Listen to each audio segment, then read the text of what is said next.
Falahi stock market analysis में आपका स्वागत है दोस्तों। आज हम बात करने वाले हैं वेराटोज स्टॉक्स को लेकर।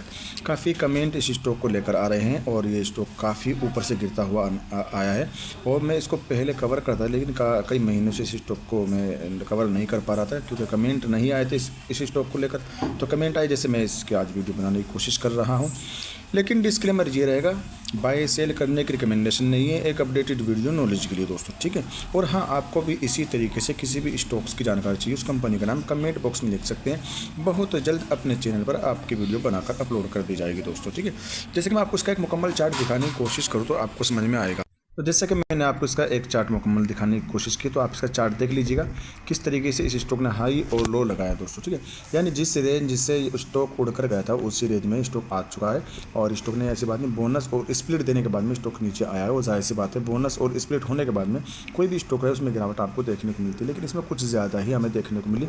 करीब करीब हाई की अगर बात करें, अगर हम हाई और लो की अगर बात की जाए इस स्टॉक की, तो आपको हाई देखने को मिल जाएगा इस स्टॉक का। करीब करीब आपको 45 रुपये के आसपास का हाई बनाया है और 45 रुपये से स्टॉक 10 रुपये की रेंज में आता हुआ नज़र आया है। यानी जिस तरीके से मैं आपको दिखाने की कोशिश करूँ, ये स्टॉक आपको इसी रेंज से उड़कर गया था और फिलहाल इसी रेंज में आपको आता हुआ नज़र आया है। अब जानना है क्या इस स्टॉक में गिरावट होने की संभावना है या नहीं, क्या इस स्टॉक को सपोर्ट ले लेना चाहिए। तो मेरी जो संभावना है, इस स्टॉक को अब सपोर्ट ले लेना चाहिए क्योंकि जितना इस स्टॉक को गिरना था गिर चुका है और इस स्टॉक में थोड़ी सी अगर और करेक्शन होती है तो इसका सपोर्ट बनता हुआ नज़र जो आया है आपको 9 रुपये 60, 9 रुपये 50 पैसे, 9 रुपये 60 पैसे का इसका एक सपोर्ट है। इसके नीचे स्टॉक को नहीं जाना चाहिए। अगर 9 रुपये 50 पैसे के नीचे स्टॉक अगर जाता है तो स्टॉक में फिर से गिरावट देखने को मिल सकती है, लेकिन आशंकाएं और यही लगाई जा सकती है कि इस स्टॉक में तेज़ी की आशंकाएं नज़र आती है, तेज़ी बननी चाहिए दोस्तों, ठीक है। रजिस्टेंस की अगर बात करें 10 रुपये, जी हाँ, रजिस्टेंस की अगर बात करें 11 रुपये का इसका एक रजिस्टेंस रहेगा। दूसरे रजिस्टेंस की अगर बात करें 11 रुपये 50 पैसे करेगा। तीसरा रजिस्टेंस इसका रहने वाला 11 से 12 रुपये के आसपास का इसका तीसरा रजिस्टेंस रहेगा। बाकी अंदर की कंडीशन देखने की कोशिश करते हैं, इसके अंदर की कंडीशन कैसी नज़र आ रही है, क्या वे इसमें revenue, net profit, EPS, BVPS सब कुछ ठीक नज़र आ रहा है या नहीं, वो भी हम देखेंगे इसी वीडियो पर दोस्तों। चलते हैं आगे की ओर। सबसे पहले मैं आपको इसका शेयर होल्डिंग पैटर्न दिखाने की कोशिश करूँगा। शेयर होल्डिंग पैटर्न देख लीजिएगा। प्रमोटर की होल्डिंग अच्छी खासी, प्रमोटर की होल्डिंग हमें इंक्रीजिंग देखने को मिली है। 64% से ज़्यादा की होल्डिंग प्रमोटर की है। FIs की होल्डिंग करीब 3.25% के आसपास में है। पब्लिक की होल्डिंग 32% से ज़्यादा की देखने को मिल जाएगी। अब देख रहे हैं कि इसकी होल्डिंग में गिरावट होती हुई नजर आई, वो देखना। प्रमोटर की अगर बात करें, प्रमोटर की होल्डिंग में हमें इंक्रीजिंग देखने को मिली है सितंबर और दिसंबर क्वार्टर में दोस्तों, ठीक है। यानी मार्च 2024 में 37% से ज़्यादा की होल्डिंग थी प्रमोटर की, जो बढ़कर जून, सितंबर, दिसंबर में 64% से ज़्यादा की होती हुई नज़र आई है। अब बात कर लेते हैं FIs की दोस्तों, ठीक है। FIs का देखो, हाँ, FIs की होल्डिंग थी मार्च 2024 में करीब 23% की होल्डिंग थी FIs की। और जाहिर सी बात है, सबको मालूम है FIs तो दबा के सेल कर रहे हैं, इसी वजह से मार्केट संभलता हुआ नज़र नहीं आ रहा है। तो 23% से घटाकर इसकी FIs की होल्डिंग करीब 2.75 यानी 3.25% की होल्डिंग रह चुकी है। यानी क्वार्टर टू क्वार्टर लगातार मार्च 2024 से लेकर दिसंबर 2024 तक FIs ने सेलिंग की है हर क्वार्टर में दोस्तों, ठीक है। तो थोड़ा सा यहाँ पर इसी वजह से स्टॉक में हमें उछाल नहीं देखने को मिल रहा है, इसी वजह से गिरावट देखने को मिली है। DIs की अगर बात करें, DIs की एंट्री थी सितंबर 2024 में, लेकिन DIs की होल्डिंग दिसंबर 2024 में 0 होती हुई नज़र आई है। पब्लिक की अगर बात करें, पब्लिक की होल्डिंग हमें जून 2024 से लेकर दिसंबर 2024 तक बढ़ती फलती फूलती नज़र आ रही है। यानी पब्लिक की होल्डिंग में इजाफा देखने को मिल रहा है। कुल मिला के प्रमोटर की होल्डिंग ठीक है, कोई दिक्कत नहीं है। बस दिक्कत यही है FIs और DIs की होल्डिंग का कम होना, इसी वजह से स्टॉक नहीं चल पा रहा था, इसी वजह से स्टॉक में गिरावट और लाल रंग में देखने को मिल रहा है। हो सकता है आने वाले कुछ दिनों में, आने वाले क्वार्टर्स में FIs या DIs की अगर होल्डिंग्स में इजाफा होता है तो स्टॉक फिर से आपको अपनी जगह जाता हुआ नज़र आ सकता है। ये मेरी संभावना है, बाकी खुद की रिसर्च कर लीजिएगा। बाय सेल करने की रिकमेंडेशन नहीं है, एक अपडेटेड वीडियो नॉलेज के लिए दोस्तों। अगर हम इसकी बोर्ड मीटिंग की बात करें, 15 फरवरी 2025 को इसकी बोर्ड मीटिंग होने वाली हुई है और फंड रेजिंग और अदर को लेकर इसमें डिस्कस किया गया होगा और 11 फरवरी उसके रिजल्ट आए हैं। और बाकी यानी फंड रेजिंग को लेकर कंपनी डिस्कस करने की कोशिश कर रही है, देखते क्या होता है उस हिसाब से क्या चलता है इसमें, ठीक है। बाकी अगर इसके अंदर की कंडीशन एक मरतबा देख लेते हैं। अब अगर इसकी टेक्निकल रजिस्टेंस एंड सपोर्ट की अगर बात की जाए, तो पहला टेक्निकल रजिस्टेंस 10 रुपये 93 पैसे का है। दूसरा 11 रुपये 30 पैसे का टेक्निकल रजिस्टेंस रहेगा। तीसरा टेक्निकल रजिस्टेंस 11 रुपये 61 पैसे का रहेगा। सपोर्ट 1 की अगर बात करें, 10 रुपये 25 पैसे का पहला सपोर्ट रहेगा। 9 रुपये 64 पैसे का दूसरा सपोर्ट रहेगा। 9 रुपये 57 पैसे का तीसरा सपोर्ट रहने वाला है।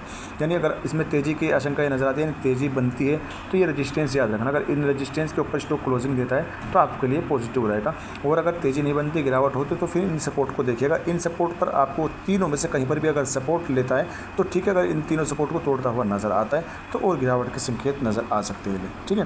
लेकिन चलते हैं अंदर की कंडीशन कैसे उसको देख लेते हैं एक मरतबा।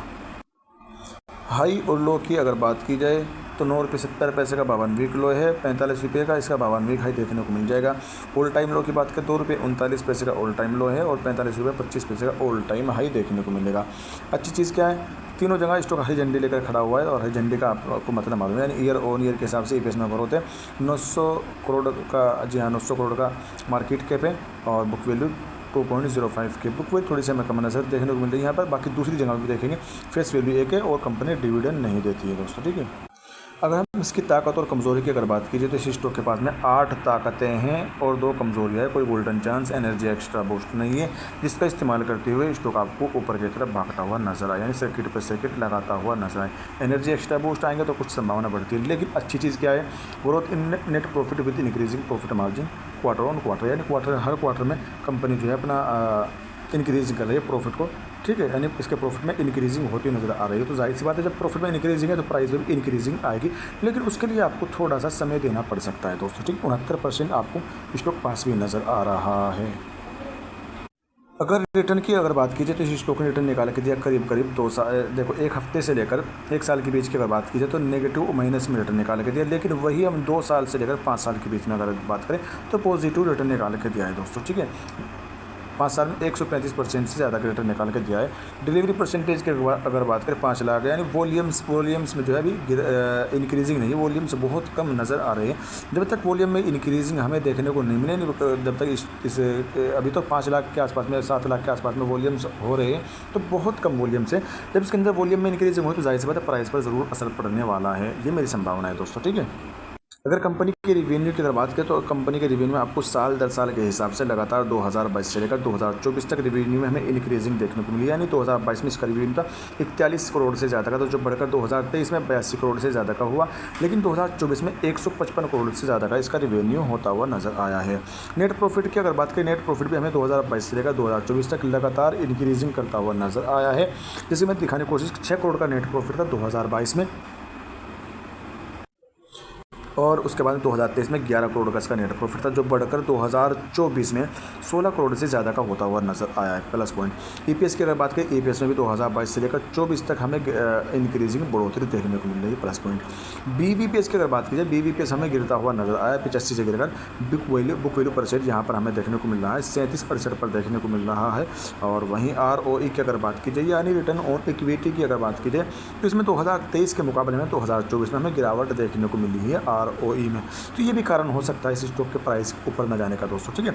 डेट की अगर बात की जाए तो डेट हमें कंपनी पर, इन कंपनी लगातार डेट कम करती हुई नज़र आ रही थी। 2021 से लेकर 2023 तक कंपनी का डेट कम होता हुआ नज़र आ रहा था, लेकिन 2024 में 0.08 से बढ़कर 0.09% का डेट बढ़ता हुआ नज़र आया, यानी डेट थोड़ा सा कम है, बिल्कुल कम, यानी कमी मान के चल सकते हैं, डेट ज़्यादा नहीं है, थोड़ा सा डेट देखने को मिल जाएगा दोस्तों, ठीक है। तो आज की वीडियो में इतना ही दोस्तों, ठीक है। IT सर्विस का इसका सेक्टर रहेगा दोस्तों, ठीक है। तो इस चीज़ के ऊपर आप नज़रिए गार्ड करके चल सकते हैं, अपनी वॉच लिस्ट में ऐड कर सकते हैं, और कम से कम अगर आपका नज़रिया 2 से 3 साल या 5 साल का है तो इस स्टॉक को अपनी वॉच लिस्ट में ऐड कर लीजिएगा, वरना वीडियो को लाइक कर चैनल को सब्सक्राइब कर ज़रूर रख लीजिएगा दोस्तों, ठीक है। आज की वीडियो में इतना ही। Thanks for watching video.